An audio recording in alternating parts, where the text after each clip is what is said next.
aujourd'hui mettre la question du développement de ce pays au centre de toute action politique et de tout débat politique. Figurez-vous qu'aujourd'hui, par exemple, un président de la République peut arracher une majorité parlementaire sans passer par les urnes. Et l'opposition aussi est restée dans ce format-là, d'une opposition radicale. Et la conséquence, c'est que la plupart du temps, ça la sort du joug ou du jeu républicain. Et finalement, nous avons des institutions qui sont déstabilisées. Aujourd'hui, il y a ce jeu de ping-pong entre le président de la CENI et le ministre des Finances.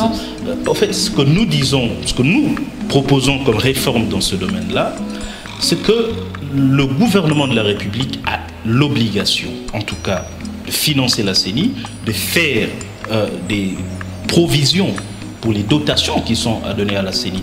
La CENI ne doit pas quémander. Aujourd'hui, au Congo, l'interpellation d'un ministre est un événement.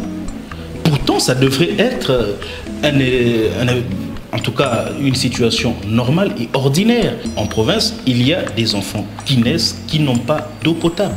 Wow. Qui n'ont pas d'eau potable, tout simplement.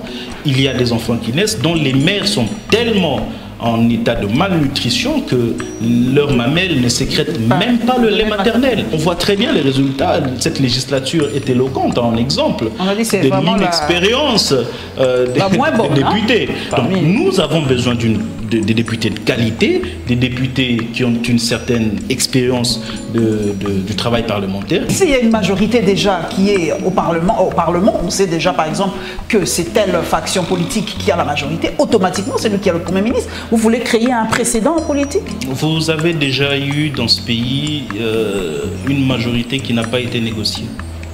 Ça n'existe pas dans ce pays. Toutes les majorités que nous avons eues depuis que nous faisons des élections, depuis la Troisième République, ce sont des majorités négociées.